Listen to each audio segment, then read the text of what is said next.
Good morning and welcome to all of you. आज हम newspaper में आई हुई मुख्य न्यूज़ के बारे में जानेंगे और उनको कवर करेंगे सिर्फ 10 मिनट के अंदर, और आपको उसकी बिल्कुल डेप्थ तक लेकर जाएंगे सो दैट अगर यूपीएससी या फिर किसी अन्य एग्जाम में कोई भी क्वेश्चन आए तो आप उससे इजीली डील कर सकें।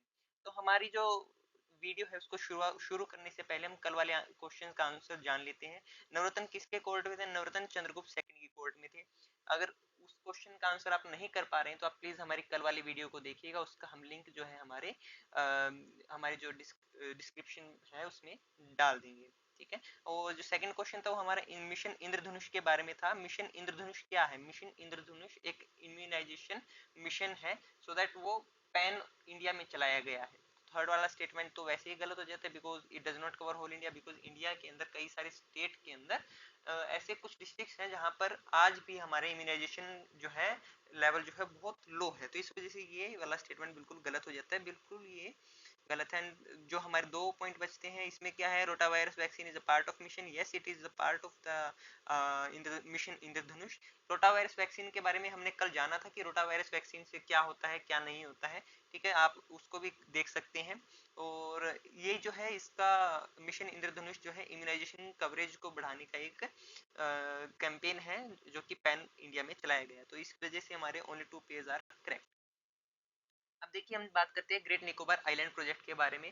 ठीक है, हमारे हाल ही में जो हमारे ट्राइबल मिनिस्टर है वो बोल रहे हैं कि मैं उस जो प्रोजेक्ट है उसको एक बार दोबारा देखूंगा। ठीक है, तो उसमें क्या बोला गया था? उसमें ये बोला गया था ग्रेट निकोबार आइलैंड प्रोजेक्ट में कि एक मल्टी डेवलपमेंट प्रोजेक्ट बनाया जाएगा। कहाँ पे? ग्रेट निकोबार आइलैंड में। ये हमारा ग्रेट निकोबार आइलैंड है। ठीक है, यहाँ पर क्या क्या बनने वाला था? International container transshipment terminal, greenfield international airport, township development and 450 MVA gas and solar based power plant and 16610 hectare in the island. So ये जो इतना बड़ा एरिया, और आपको पता ही है कि यहाँ पर जो है ट्राइब्स रहती है हमारी, और ट्राइब्स को प्रोटेक्ट करना भी स्टेट की ड्यूटी है। ठीक है, तो इस वजह से जो है ये वाला बार बार ओपोजिशन भी कंसर्न उठा रही है कि ये जो आप प्रोजेक्ट जो है लाने जा रहे हैं ये इन्वायरमेंटल पॉइंट ऑफ व्यू से फिजिबल नहीं है, मतलब उसके जो लॉन्ग टर्म इफेक्ट है वो ज्यादा होंगे। और दूसरी बात जो हमारे कल्चर है, जो हमारे जो ट्राइब्स का जो कल्चर है उसको भी काफी ये हार्म करने वाला है, तो इस वजह से इसके ऊपर कई सारे क्वेश्चनिंग हो रही थी, तो इस वजह से हमने ये वाला टॉपिक आज उठाया है। तो देखिए अंडमान एंड निकोबार जो है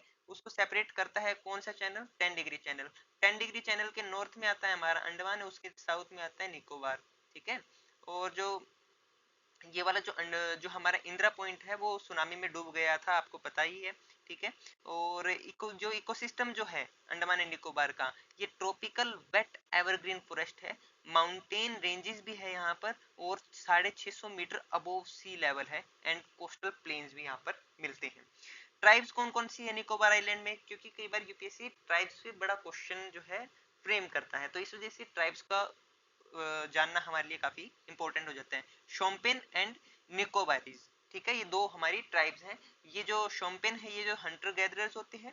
ठीक है, और इनका जो है मेन जो इनका जो सब्सिडेंस होता है वो किस पे होता है? मैरीन रिसोर्स पे होता है और फॉरेस्ट पे होता है। ठीक है, Nicobarese who lived along the west coast of the island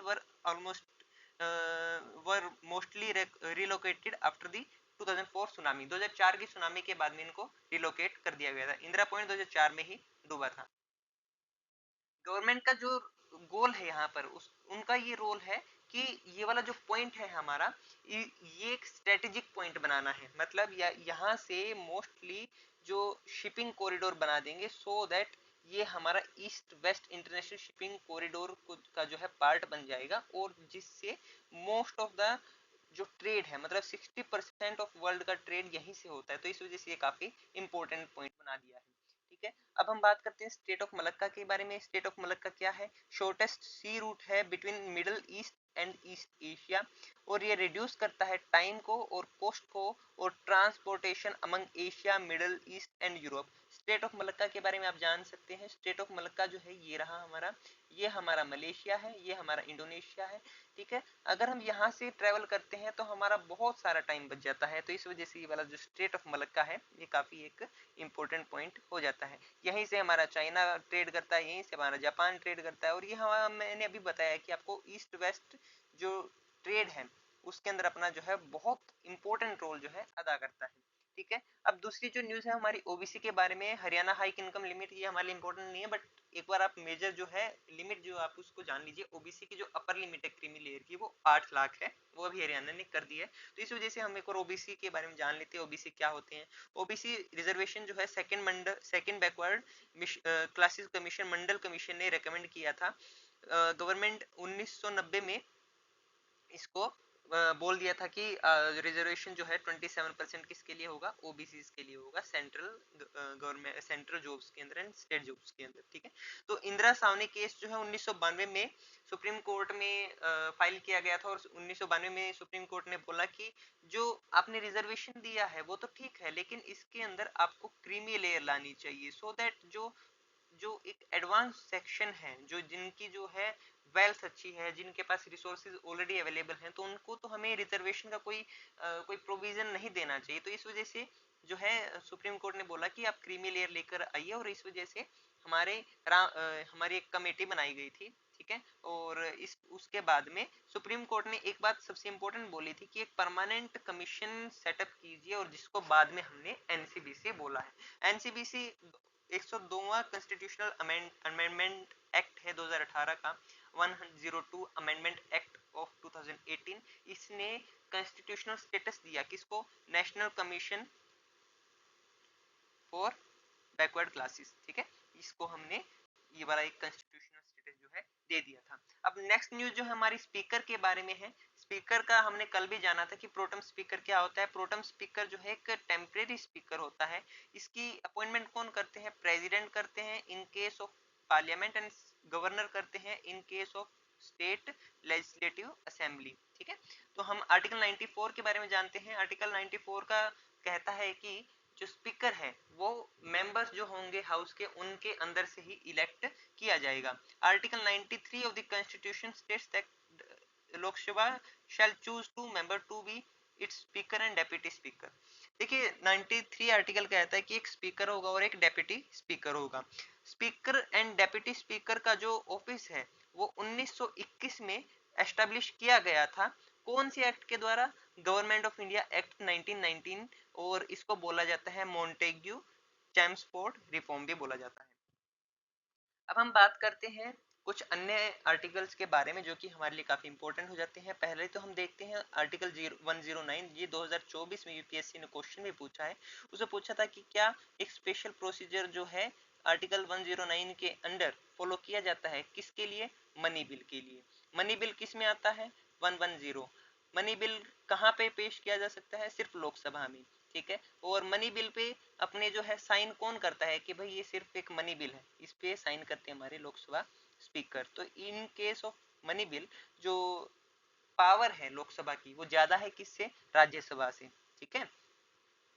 article 95, article 95 कहता है कि स्पीकर जो है प्रिजाइड करेगा किस पे, सिटिंग पे। 96 क्या कहता है, right to take part in the proceeding of the house, और स्पीक करने का, ठीक है। और किसी भी कमेटी में अगर ये मेंबर है, ठीक है, तो ये उसका और ये हर एक जो कमेटी है, ठीक है, उसके अंदर जो मेंबर्स होते हैं उनको उनको भी उनका जो पोर्टफोलियो है वो डिस्पर्स करता है, ठीक है। और तीसरा पॉइंट है आर्टिकल 97 का। आर्टिकल 97 कहता है that speaker shall be responsible for the certification of money bill. मैंने भी बताया कि लोकसभा जो स्पीकर है वही क्या करता है, वही मनी बिल के ऊपर साइन करता है और फिर राज्यसभा को बोलता है कि भाई हाँ ये मनी बिल ही है, ठीक है। तो इस in case of money bill Lok Sabha की जो पावर है वो ज्यादा है किससे, राज्यसभा से, ठीक है।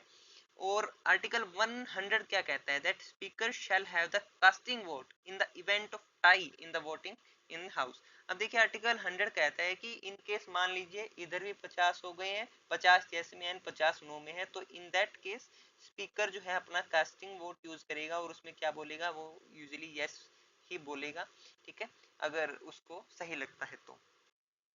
नेक्स्ट जो है हमारा टॉपिक मेथानॉल के बारे में है। मेथानॉल एंड इथानॉल ये दो चीजें होती हैं। हम मेथानॉल के बारे में जानते हैं। मेथानॉल जो है कोल से प्रोड्यूस किया जाता है और अदर फॉसिल फ्यूल से। मेथानॉल जो है और इथानॉल जो है वो खाया वो हमारे एडिबल आइटम्स जो है उसके अंदर यूज हो सकता है। मिथानॉल जो है पॉइजनस होता है और इसका बहुत छोटा अमाउंट भी हमारे लिए काफी फैटल हो सकता है, ठीक है। और मिथानॉल की कुछ प्रॉपर्टीज के बारे में जान लीजिए। कलरलेस, फेयरली वोलेटाइल लिक्विड है with a faint sweet pungent odour, like that of ethyl alcohol, ठीक है।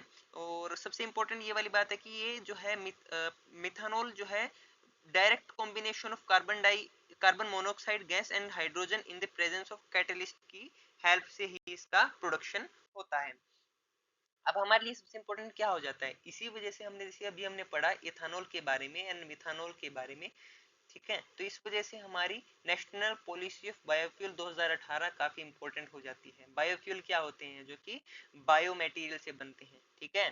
बायो मटेरियल में क्या आएगा, आपका आ जाएगा आपका पैडी आ जाएगा, ठीक है, या फिर आपका पैडिस्ट्रा आ जाएगा, दूसरा आपका शुगर केन आ जाएगा, ये सभी चीजें, ठीक है। तो bio alcohol such as ethanol, propanol and butanol substitute for petrol and gasoline, ठीक है। बायोडीजल भी यही होता है, बायो ऑयल्स भी यही होते हैं, ठीक है।